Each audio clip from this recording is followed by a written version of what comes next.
Đây đọc nè, ngày nay dương này về dòng pi Advanced Order Block. Order Block dương bạn riêng dòng pi basic bảo vệ mà hỏi hay có bạn vô ra dòng pi đầm nà ca bảo vệ. Lời nó dương riêng dòng pi Advanced Order Block nằm bây giờ dương đăng hà ca pra về đòi miền vật phiếp năng cùng rạch rơi nâng việc bàn cấp bố dương cua phơi dạng mạch. Lời dương mà mơ được nè. ការប្រើប្រាស់ Order Block ឲ្យបានត្រឹមត្រូវនិងការប្រើប្រាស់ Order Block ដែលមិនត្រឹមត្រូវតើគេមើលទៅលើអីខ្លះនៅក្នុងចំណុចទី1បងប្អូនបានឃើញរូបនេះប្រកាសជាមើលមកយល់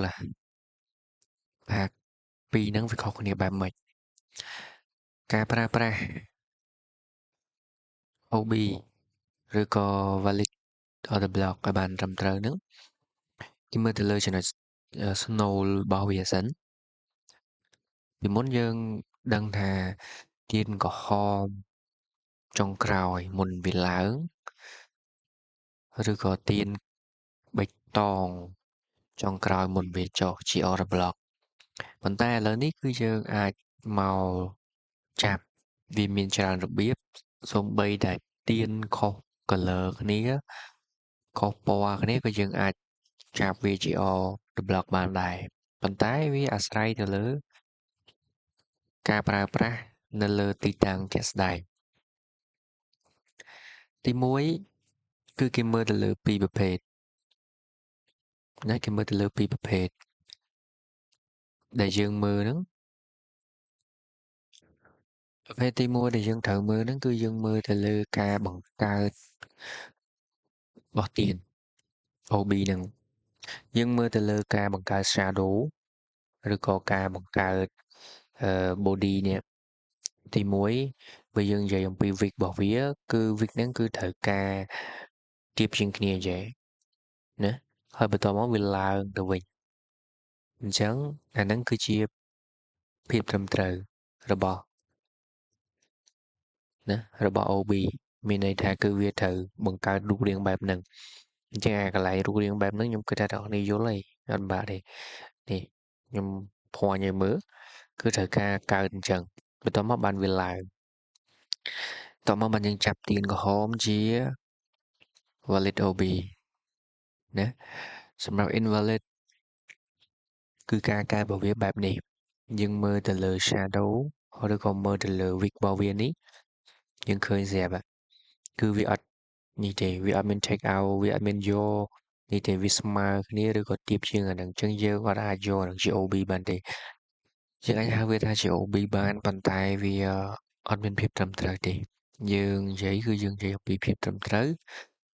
របស់ OB អញ្ចឹងអ្នកនរឃើញបែបហ្នឹងអានេះគឺជារឿងសំខាន់មួយរបស់ការប្រើប្រាស់ OB ឥឡូវយើងទៅចំណុចបន្ទាប់យើងចង់ដឹងអំពីភាពខ្លាំងរបស់ OB ណាហើយនឹង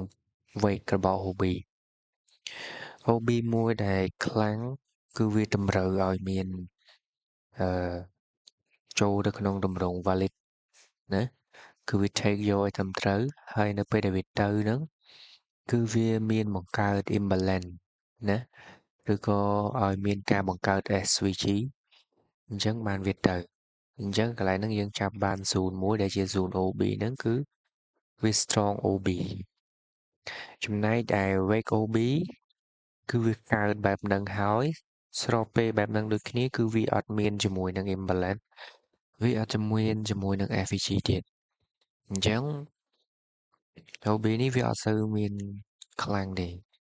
យើងអាចហៅថាវាជាប្រភេទ weak OB អញ្ចឹងកន្លែងនេះងាយយល់ខ្ញុំបកស្រាយងាយយល់ចំណុចបន្ទាប់គឺតាក់ទងជាមួយនឹង unmitigate OB មួយដែលខ្លាំងមិនត្រឹមតែមាន SVG ទេគឺវាអត់ត្រូវការឲ្យមានmitigation ទេ mitigation ហ្នឹងយើងធ្លាប់បានរៀនហើយមានន័យថានៅពេលដែលទីសានឹង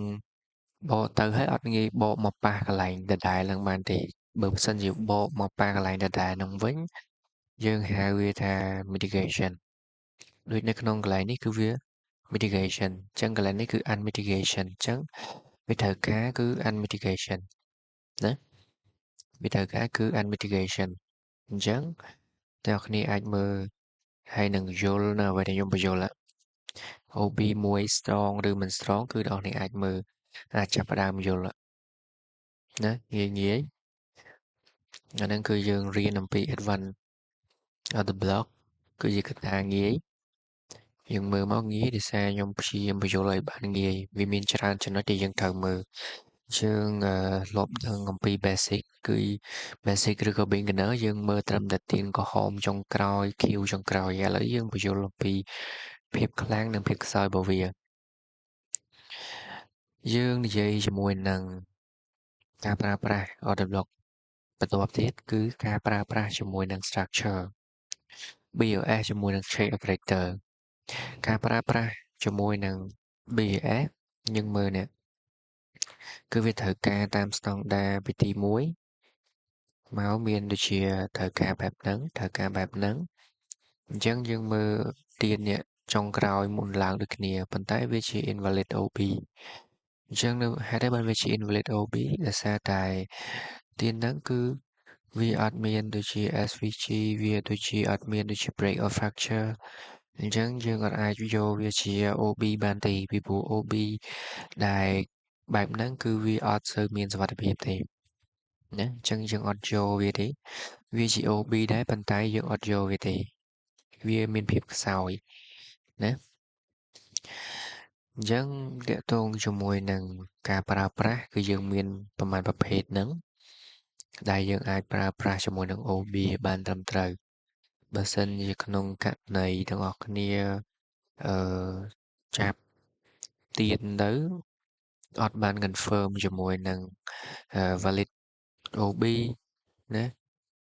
ប្រភេទ unmitigate ប្រភេទ strong អីឲ្យបានត្រឹមត្រូវទាំងអស់គ្នាអាចនឹងមានការចាប់ទៅលើ OB នឹងខុសចឹងអូខេតើតងជាមួយនឹងការបញ្យល់នៅលើ concept order block ចុងក្រោយនេះវាជាវីដេអូបញ្យល់អំពីមូលដ្ឋានបែប advanced ចុងក្រោយហើយមេរៀនបន្ទាប់គឺយើង combine គ្នាជាមួយនឹងរូបមន្តផ្សេងទៀតចឹងអូខេតើតងជាមួយនឹងវីដេអូមេរៀនថ្ងៃនេះខ្ញុំមានតែប៉ុណ្្នឹងអរគុណច្រើនជួបគ្នានៅវីដេអូមេរៀនបន្ទាប់